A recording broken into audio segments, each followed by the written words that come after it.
So for my physics project, I built a tubulum. It's like a xylophone, except it's built with PVC pipe. Instead of hitting it with a mallet, you hit the tops of it, like so.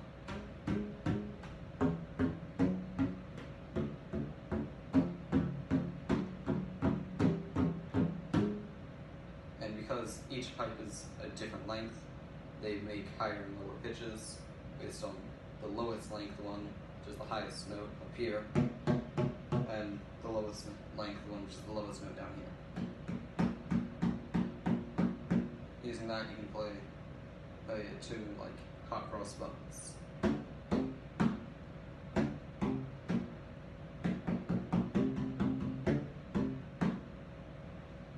So the designing process for this is really the difficult part of it. The build is just you cut things and you drill things. But for the design, I had to figure out how I wanted each of these pipes to bend and how long they needed to be.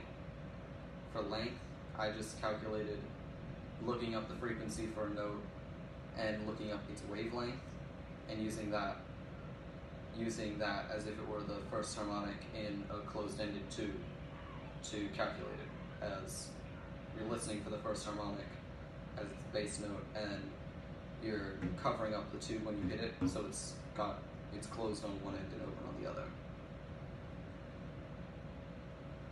And so for design, if I could change something, I would probably change the size. I'd want to scale it down a lot, use smaller pipes, higher notes, and less of them, because this is about 3 feet long and 3 feet tall, and it's heavy, so it's a menace to move around. In the beginning, it was hard to record my data, as the computer I was using didn't have a strong enough mic to actually pick up the sounds of my instrument.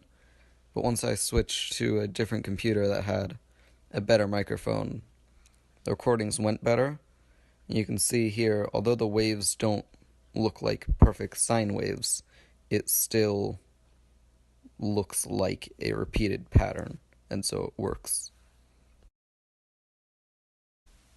I noticed in the beginning of my data, there are waves that look really, really nice, as shown by this graph, but those waves never gave accurate data, and I suspect that this is because it's picking up the sound of my hand hitting the top of the PVC, not the air column inside vibrating, which is what makes the actual sound of the instrument. Though you can see that some of the waves looked really weird, not all of the waves did. This one looks like a normal wave, and you can obviously see where it repeats, so we're able to get a lot of samples out of it.